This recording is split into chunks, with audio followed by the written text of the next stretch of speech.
Hello student, हम पढ़ रहे हैं ह्यूमन एम्ब्रियोलॉजी। और ह्यूमन एम्ब्रियोलॉजी में कुछ पुराने जो साइंटिस्ट थे उनके द्वारा दी गई थ्योरी की हमने कल बात की थी। उन थ्योरी में हमने पढ़ा था कि कुछ थ्योरी ऐसी है कि जो ये कह रही है कि जो जाइगोट से जब आई क्लीवेज होता है, ब्लास्टोमेयर बनते हैं, तो ब्लास्टोमेयर की जो स्टार्टिंग के 4 ब्लास्टोमेयर होते हैं वो चारों एम्ब्रियो निर्माण के लिए रेस्पॉन्सिबल होते हैं। कुछ में ऐसे होता है कि चारों ब्लास्टोमेयर अलग किया जाता है, तो क्या होगा, चारों ब्लास्टोमेयर यदि चारों को अलग कर देंगे तो 4 एम्ब्रियो का निर्माण करेंगे। कुछ साइंटिस्ट ऐसे थे जो कह रहे थे कि स्पर्म में एक एनिमलक्यूल या ह्यूमनक्यूल नाम की कोई स्ट्रक्चर है या कोई उसके अंदर कोई स्पेसिफिक पार्ट है जो क्या करता है, आगे जाके ह्यूमन का एम्ब्रियो का निर्माण करता है, जिनको कहा हमने स्पर्मिस्ट कहा। कुछ कह रहे थे कि ओवम में ऐसा ह्यूमनक्यूल है जो आगे जाके कंप्लीट एम्ब्रियो का निर्माण करने के लिए रिस्पॉन्सिबल होता है, उनको ओविस्ट कहा था। ये थ्योरिकल हमने पढ़ी। आज हम आगे बात करेंगे ट्विंस के बारे में। ट्विंस वाला जो पार्ट है इसमें से आप ध्यान रखना कि ट्विंस जो बनते हैं वो 2 प्रकार से बनते हैं। तो सबसे पहले स्टार्ट करते हैं बच्चों, ट्विंस की बात करें। ट्विंस का मतलब समझ रहे हो, जुड़वा बच्चे। कई तो ऐसे होते हैं कि जुड़वा होने के बावजूद भी अलग अलग होते हैं, कुछ ऐसे होते हैं जुड़वा होते हैं और एक दूसरे के हमशक्ल होते हैं। ठीक है, देखो ये है जाइगोट। क्लियर? जाइगोट बनने के बाद में निषेचन की बातें पढ़ रहे हैं अपन। एम्ब्रियोलॉजी में क्या पढ़ रहे हैं अपन?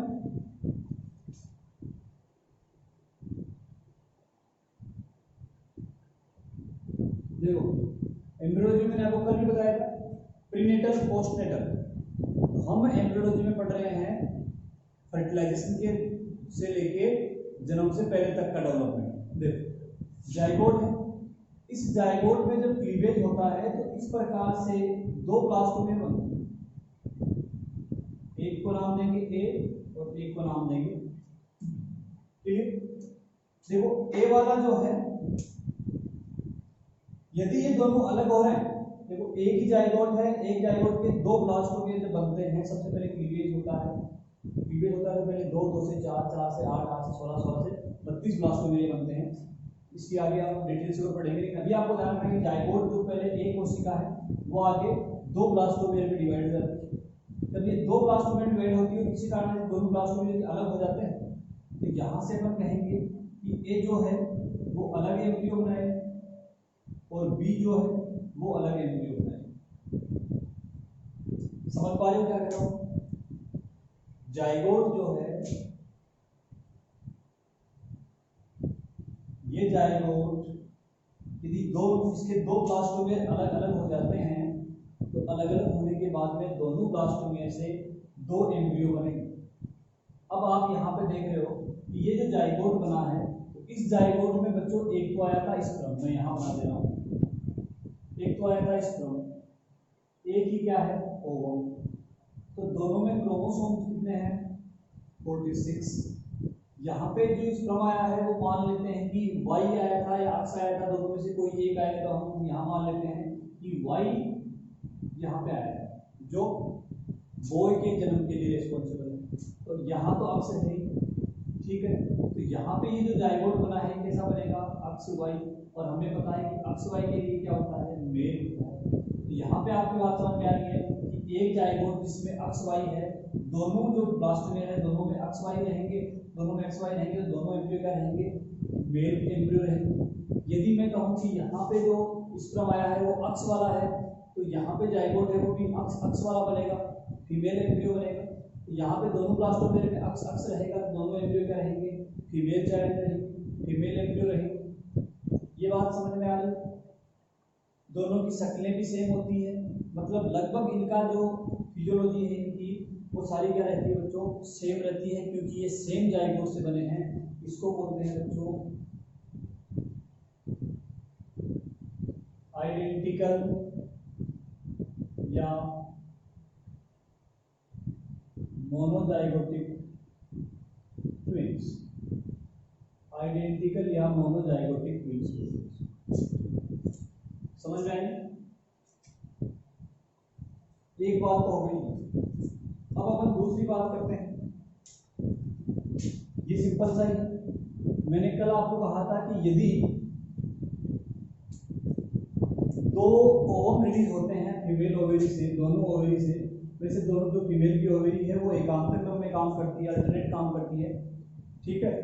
तो लेकिन किसी कारणवश मान लो कि दोनों ओवेरी से दो ओवम रिलीज हो गए, दो ओवम रिलीज होंगे तो दो जाइगोट बनेंगे, क्योंकि स्पर्म की संख्या मिलियन में होती है, 250 से 300 मिलियन मैंने आपको बता रखी है। तो दोनों ओवम फर्टिलाइज हो जाएंगे, दोनों ओवम फर्टिलाइज हो जाएंगे तो हम कहेंगे कि यहाँ पे दो जाइगोट बनेंगे। क्या बनेंगे? दो जाइगोट बनेंगे। दो जाइगोट बनेंगे, दो जाइगोट बनने के बाद में हम इनके अलग होने की बात यहाँ नहीं करेंगे, हम यहाँ केवल बात कर रहे हैं ट्विंस का बनने का। हम यहाँ बात कर रहे हैं बच्चों ट्विंस के बनने की। क्लियर?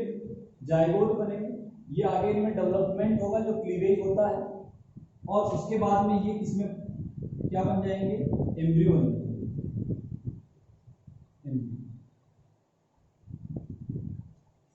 एक चीज आप यहाँ पे समझना, ये जाइगोट बना है या ये कहें कि ये ओवम है, इसके पास में, या अपन थोड़ा सा मैं आपको यहाँ बता देता हूँ, इसको मान लेते हैं जाइगोट,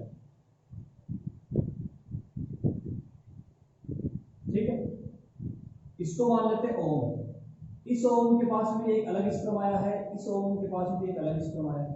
जरूरी नहीं है कि दोनों अक्ष अक्ष के हों, दोनों वाई वाई के हों, या दोनों एक अलग, एक अक्ष का एक वाई का, ये जरूरी नहीं है, वो डिपेंड करता है कंडीशन में। हम यहाँ मान लेते हैं कि इस ओवम के पास में ये अक्ष वाला स्पर्म आया है, तो ये जाइगोट बनेगा बच्चों।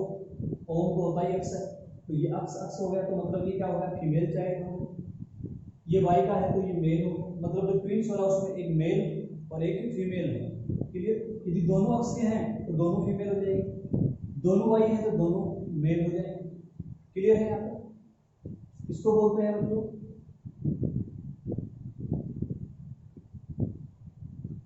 Dizygotic twins. डाइजाइगोटिक ट्विंस, इसको आप नोट।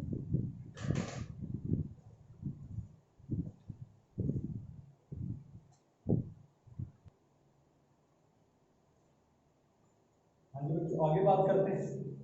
एक पॉइंट आपको ये याद रखना है, यहाँ हम पढ़ेंगे वॉन बेयर का लॉ जो है, तो वॉन बेयर लॉ यहाँ पढ़ रहे हैं। देखो इसमें वॉन बेयर जो थे फादर ऑफ मॉडर्न एम्ब्रियोलॉजी को कहा जाता है। एक तो ये चीज आपको याद रखनी कि जो मॉडर्न एम्ब्रियोलॉजी है उसके फादर कौन है। एक आप ये याद रखोगे कि जो एम्ब्रियोलॉजी है उसके लिए फादर जो है, मॉडर्न एम्ब्रियोलॉजी है, ओल्ड एम्ब्रियोलॉजी, तो ओल्ड एम्ब्रियोलॉजी है उसके फादर कौन है? अरस्तु, जिसको इंग्लिश में क्या बोलता है? अरिस्टोटल। ये आपको याद रखना है। अरस्तु और वॉन बेयर में क्या डिफरेंस है? एक मॉडर्न एम्ब्रियोलॉजी वॉन बेयर, और ओल्ड एम्ब्रियोलॉजी के लिए बात करें तो क्या रहेगा? अरिस्टोटल। क्लियर? इसका नियम क्या है? वॉन बेयर ने जो नियम दिया था वो नियम ये दिया था कि जब कोई भी जाइगोट जो है, उस जाइगोट से जब एक एम्ब्रियो बनना शुरू होता है तो उस समय सबसे पहले एक बड़े समूह का लार्ज ग्रुप जो होता है उसका लक्षण डेवलप होगा। उसके बाद में स्पेसिफिक जो लक्षण है या जो स्पीशीज का लक्षण है वो डेवलप होगा। कल भी हमने बात की थी कि जब एक एम्ब्रियो बनता है तो अलग अलग स्पीशीज के लिए हम एम्ब्रियो लेके बात करेंगे, तो उन एम्ब्रियो को हम देख के नहीं कह सकते हैं कि ये उस स्पीशीज का एम्ब्रियो है, क्योंकि कुछ समय बाद में जब उनमें स्पेसिफिक लक्षण आते हैं तब हमें पता लगता है कि ये उस स्पीशीज का एम्ब्रियो है। तो पहले सबसे पहले बड़े समूह का, उसके बाद में स्पीशीज। यहाँ भी अपन बात करते हैं तो इसका वॉन बेयर ने एग्जांपल दिया था। ह्यूमन एम्ब्रियो में सबसे पहले क्या बनती है बच्चों? नोटोकॉर्ड बनती है, और नोटोकॉर्ड कोर्डेट का लक्षण है। कोर्डेट बहुत सारे एनिमल हैं, ये सारी चीजें हमने एनिमल डाइवर्सिटी, एनिमल टेक्सोनॉमी जो है उसमें हमने कंप्लीट पढ़ रखी है, ज्यादा बात यहाँ इसकी मैं नहीं करूंगा। ह्यूमन एम्ब्रियो जो है उसमें सबसे पहले नोटोकॉर्ड बनती है, और नोटोकॉर्ड बनना कोर्डेट का लक्षण है। अब वो लाइफ में है या नहीं है डजंट मैटर, लेकिन कोर्डेट का लक्षण क्या है? नोटोकॉर्ड। तो सबसे पहले जितने भी एम्ब्रियो बनेंगे सब में नोटोकॉर्ड होगी। आई बात समझ में? क्लियर? ये तो हो गया मॉडर्न एम्ब्रियोलॉजी की बात। रिकैपिटुलेशन थ्योरी की भी बात करते हैं, जिसको बायोजेनेटिक लॉ भी कहते हैं। इसका मतलब है ओंटोजेनी रिपीट फाइलोजेनी। देखो बच्चों, ओंटोजेनी का मतलब है कि एम्ब्रियो का निर्माण होना, उसके बाद में क्या होता है, स्पीशीज का इवोल्यूशन होता है। स्पीशीज का क्या होता है बच्चों, इवोल्यूशन होता है। वो कैसे होता है, यहाँ पे आप आ जाओ। ऑन्टोजेनी का मतलब क्या है, जाइगोट जो बन रहा है, सबके जाइगोट जो बनते हैं वो इस प्रकार से बन रहा है, सिंगल सेलुलर बनता है। आप याद करो एनिमल डाइवर्सिटी में आपने पढ़ा है कि जो प्रोटोजोआ है, उस प्रोटोजोआ का जो मैकेनिज्म है, उसकी जो फिजियोलॉजी है, उसकी बॉडी ऑर्गेनाइजेशन है, वो कैसा, सिंगल सेलुलर। अरे सबसे पहले क्या है, एसेलुलर, उसके बाद में सेलुलर। ये हमने सारा इवोल्यूशन में पढ़ रखा है, थोड़ा पुराना भी अपने को याद होना जरूरी है। तो याद रखो यहाँ पे प्रोटोजोआ जो है वो सेलुलर है, तो सेलुलर स्ट्रक्चर यहाँ सबसे पहले बन रही है। तो ये फाइलोजेनिक, फाइलोजेनिक क्या होता है, स्पीशीज का इवोल्यूशन की बात करें तो सबसे पहले क्या है, प्रोटोजोआ जो है वो सेलुलर होता है, तो एम्ब्रियो भी क्या बन रहा है, मतलब ओल्ड जो पहले सबसे पहले जो प्राचीन में जो एनिमल्स बने थे या जो ऑर्गेनिज्म बने थे, उनकी ये क्या कर रहा है, नकल कर रहा है, ये कह सकते हैं। उसके बाद में जाइगोट बनने के बाद उसमें क्लीवेज होगा तो वो मोरुला में कन्वर्ट हो जाएगा, और मोरुला क्या होता है बच्चों, सॉलिड होता है। अब आप बात करो कोरिफेरा की और बॉडी ऑर्गेनाइजेशन की, तो कोरिफेरा का जो बॉडी ऑर्गेनाइजेशन था वो क्या था, सॉलिड था, ठीक है। उसके बाद में यदि हम बात करते हैं तो मोरुला में आगे इस प्रकार से क्लीवेज होता है कि वो जो क्लीवेज बनने के बाद ब्लास्टोमियर है वो सारे दीवार पे चिपक जाएंगे इस प्रकार से, और बीच में क्या हो जाएगा, खालिस्तान हो जाता है, और उस खालिस्तान को बोलते हैं ब्लास्टोसील। और ऐसी कंडीशन पाई जाती है दूसरे प्लेट में। तो देखो सबसे पहले प्रोटोजोआ, कोरिफेरा, सेंटेड, टिनोफोरा, ये सारे कंप्लीट क्या है, इस प्रकार से एम्ब्रियो का डेवलपमेंट होता है। ये सारी चीजें ये थ्योरी बताती है, रिकैपिटुलेशन थ्योरी। लेकिन याद रखें आज प्रेजेंट में ये थ्योरी जो है वो रिजेक्टेड थ्योरी में काउंट होती है। कुछ हद तक ऐसा संभव है, लेकिन 100% यानी सभी वैज्ञानिक इससे सहमत नहीं है, इसलिए ये क्या है बच्चों, एक रिजेक्टेड थ्योरी। इसके लिए अपन एग्जांपल की बात करते हैं। एक बार आप इसका स्क्रीनशॉट ले लो, उसके बाद में यहाँ पे एक एग्जांपल बताता हूँ, उसका स्क्रीनशॉट में पकड़ो।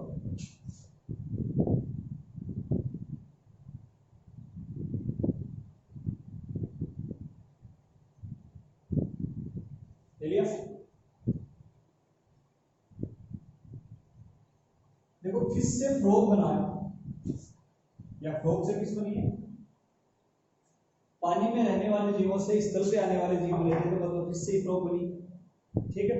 तो यहाँ पे आप देखो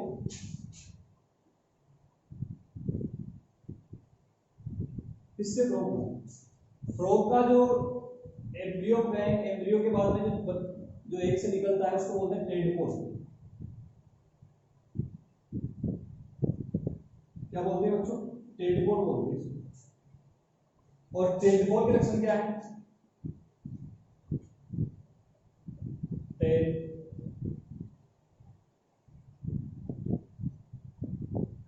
gills in only H2O, lateral line system, frog में टेल है क्या, नहीं। गिल्स है क्या, नहीं। क्या ये केवल पानी में रहता है क्या, नहीं। ये सिमिलर है, लेकिन ये तीन चीजें क्या है, केवल फिश में होती है, फ्रॉग में नहीं होती है। लेकिन फ्रॉग का जो लार्वा, जो टेडपोल है लार्वा, उस लार्वा में ये पाई जाती है। तो इससे ये दिख रहा है कि फिश से क्या बना है, फ्रॉग का फॉर्मेशन हुआ। ये क्या है बच्चों, ये फाइलोजेनेटिक इवोल्यूशन की बात है। ये एग्जांपल भी आप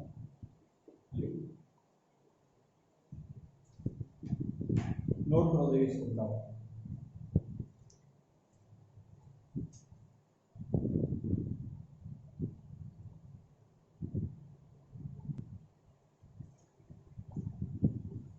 नेक्स्ट पॉइंट में बात करते हैं जर्मलेट थ्योरी की। देखो जर्मलेट जो थ्योरी थी वो पेंडर नाम के साइंटिस्ट ने दी थी, और ये थ्योरी की स्टडी उन्होंने किस पे की थी, जो मुर्गी का जो एम्ब्रियो होता है, चिक एम्ब्रियो जिसको हम बोल रहे हैं, उस पेट के ऊपर इन्होंने, ये आपको याद रखना है कौन से साइंटिस्ट ने और किसके ऊपर उन्होंने अपना एक्सपेरिमेंट किया था। इस थ्योरी के अकॉर्डिंग जो जर्म लेयर, और जर्म लेयर वाली बात अपन ने पहले पढ़ रखी है। जर्म लेयर वही है एक्टोडर्म, एंडोडर्म, मेसोडर्म। तो गेस्टुला जो अवस्था होती है, उस गेस्टुला अवस्था के अंदर लेयर का फॉर्मेशन होता है। तो देखो क्या हो रहा है, एक्टोडर्म, मेसोडर्म और एंडोडर्म, ये तीनों जो है यही क्या है बच्चों, जर्म लेयर्स है। और ये जर्म लेयर्स आगे चल के जो एम्ब्रियो बनता है उस एम्ब्रियो के ऑर्गन्स का फॉर्मेशन करती है। क्लियर। उसके बाद में बात करते हैं जर्म प्लाज्म थ्योरी की। और जर्म प्लाज्म थ्योरी किसने दी थी बच्चों? विजमैन ने दी थी। ये इंपॉर्टेंट है, ये आपका भी है, इसमें कई बार सवाल की थी। और जर्म प्लाज्म थ्योरी किसने दी थी? देखो विजमैन के अकॉर्डिंग तो सेल्स होती है, दो प्रकार की सेल्स होती है। यानी कि यदि बात करें हम ह्यूमन बॉडी में दो सेल्स होती है, सोमेटिक सेल और जर्म सेल। सोमेटिक सेल्स जो है वो हम कर कहते हैं कि बॉडी का फॉर्मेशन करती है। जर्म सेल जो है वो आगे की जो वंशज हम कहते हैं जैसे स्पर्म और ओवम है, वो जर्म सेल है, जो क्या करती है एक नई स्पीसीज या नया ऑर्गेन बनाने की कैपेसिटी रखती है, वो तो जर्म सेल हो जाती है। और जो केवल बॉडी का फॉर्मेशन करती है वो क्या होती है? Somatic cell. तो ये जो सोमेटिक सेल है वो सोमेटिक सेल में जो फ्लूइड भरा होता है उसको बोलते हैं सोमेटोप्लाज्म। आई बात समझ में? सोमेटिक सेल में जो फ्लूइड है उसको क्या बोलेंगे? सोमेटोप्लाज्म। ऐसे ही दूसरी जो सेल है उसको बोलते हैं जर्म सेल। और जर्म सेल में जो फ्लूइड भरा है उसको क्या बोलेंगे? Germ plasm. और जर्म प्लाज्म के दौरान यदि हम बात करते हैं कि इनसे जो सेल्स बन रही है, तो ये बना है स्पर्म और ये बना है बच्चों ओवम। स्पर्म और ओवम क्या है? जर्म सेल है, इनमें जर्म प्लाज्म भरा हुआ है और यही आगे जाके नई ऑर्गेनिज्म का फॉर्मेशन करने के लिए रिस्पांसिबल होते हैं, उत्तरदायी होते हैं। देखो स्पर्म ओवम का फ्यूजन होता है, जाइगोट बनता है, जाइगोट से फिर क्या बनता है? एम्ब्रियो बनता है। तो यदि आपसे पूछा जाए कि कौन सी सेल्स हैं जो एम्ब्रियो निर्माण में भागीदारी करती है या अपना हिस्सा निभाती है, जैसे अभी अपन बात करते हैं सोमेटिक सेल करेगी या जर्म सेल करेगी? जर्म सेल करेगी। किसके रूप में स्टोर होता है? Germ plasm. यदि प्लांट्स की बात करते हैं तो प्लांट्स के अंदर जो कुछ स्पीसीज हैं जो अभी मतलब संकटग्रस्त हो चुकी है, उनको स्टोर करने के लिए उनका जर्म प्लाज्म इकट्ठा किया जाता है। आई बात समझ? जर्म प्लाज्म थ्योरी कंप्लीट हो। उसके बाद में एम्ब्रियोनिक जो डेवलपमेंट है उसकी अपन बात करेंगे। एम्ब्रियो का डेवलपमेंट कैसे होता है? सबसे पहले आपको यहां तक पता है कि जाइगोट बन गया, ठीक है। जाइगोट बनने के बाद में क्या बनता है बच्चों? मोरुला। मोरुला का मतलब क्या है कि जाइगोट सिंगल सेल थी, अब उसके अंदर क्या हुआ? सेल्स बन गई और वो ठोस हो गया। अभी बताया था मैं, ठोस हो गया तो अवस्था को बोलते हैं मोरुला।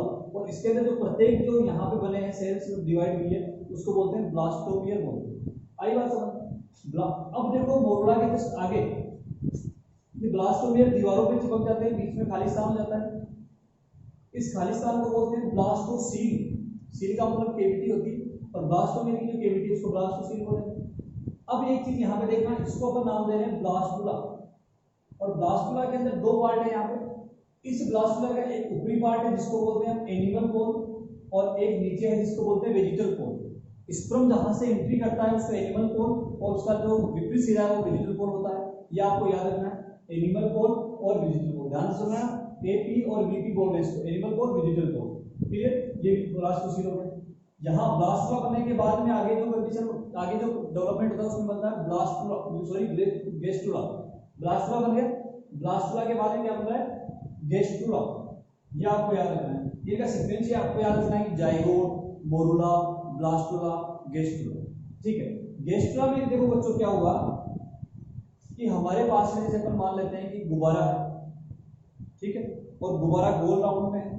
हमने उसको ऊपर से यहां से पकड़ा और उसको नीचे से ऐसे दबाया, समझ रहे हो? ऐसे नीचे से दबाएंगे तो आप देखो गुब्बारे का जो नीचे वाला जो हिस्सा था, मतलब इतना मोटा जो गुब्बारा था, उस गुब्बारे को हमने यहाँ नीचे से पुश किया है, यहाँ से दबाया है, तो बाकी के तो दोनों किनारे तो रह जाएंगे, जहां से हम दबा रहे हैं ना वो यहाँ पे अटैच हो जाएगा।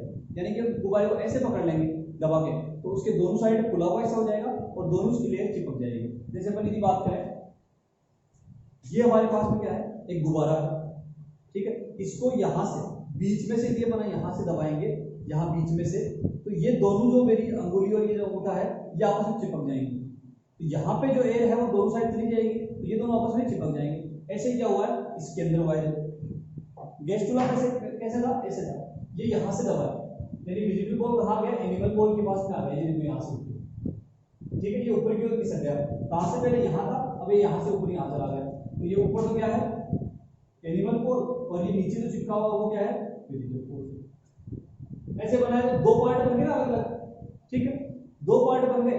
तो इसकी जो लगभग ये जो ब्लास्टोसील था, अधिकांश ब्लास्टोसील तो कवर हो गया, अधिकांश ब्लास्टोसील कवर होकर यहाँ पे जो ये खालिस्तान बना है इसको बोलते हैं बच्चों आर्केंट्रोन। और आर्केंट्रोन आगे जाके बनाता है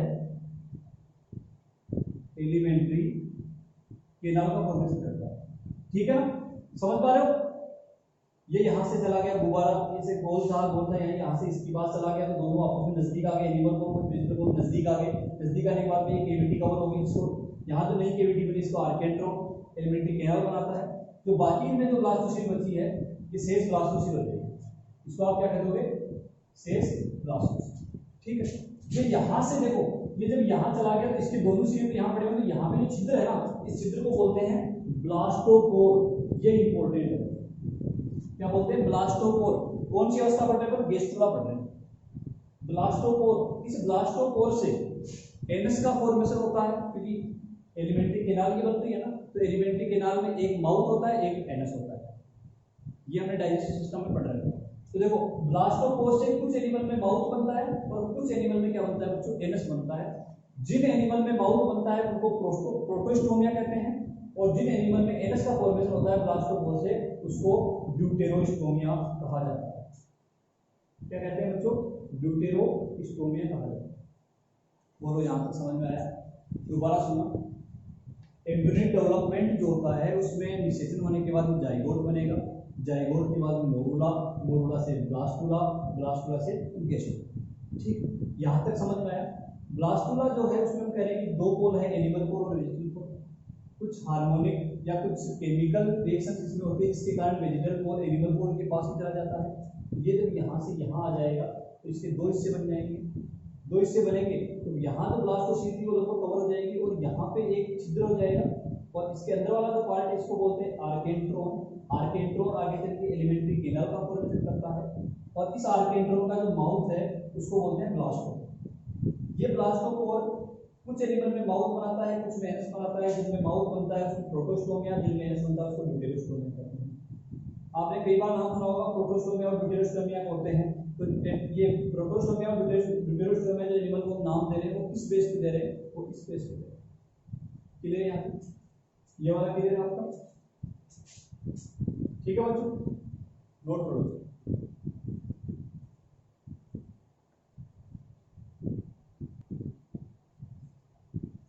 हाँ जी क्लियर है। एक छोटा सा एक पॉइंट और यहाँ पर पढ़ लेते हैं इन थ्योरीज को, लगभग थ्योरी आपकी कंप्लीट हो गई। अभी मैं बात कर रहा था एनिमल पोल और वेजिटल पोल। कुछ बच्चों के समझ में नहीं आया होगा कि इसको कैसे नाम दे रहे हैं, क्यों दे रहे हैं।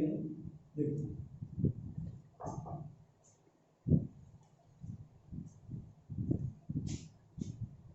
एक वर्ड है पोलैरिटी, ध्रुवण, समझते हो? ये हमारे पास में क्या है, secondary side.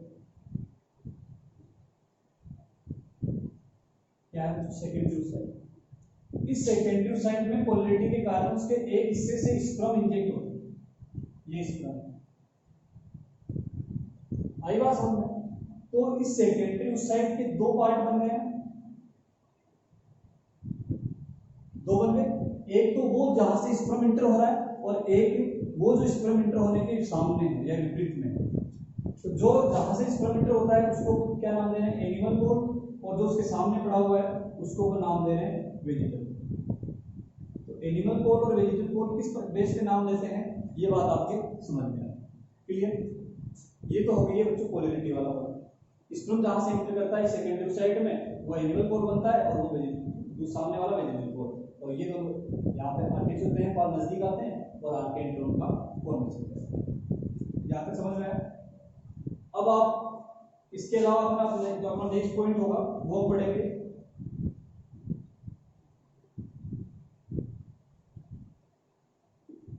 Gametogenesis.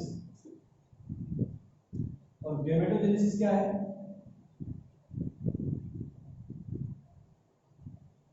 Gametes formation, युग्मक के निर्माण, युग्मकों का निर्माण। ठीक है, अब देखो बच्चों गैमेट्स जो हैं, ये गैमेट्स दो प्रकार के होते हैं। स्पर्म भी बन रहा है, ओवम भी बन रहा है। मेल के अंदर स्पर्म होता है तो उसको बोलते हैं स्पर्मेटोजेनेसिस।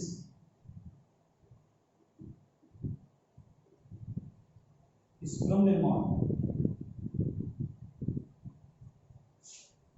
फीमेल में ओवम का फॉर्मेशन होता है, इसको बोलते हैं oogenesis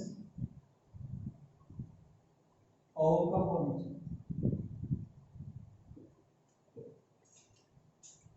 क्लियर, इसको नोट करो।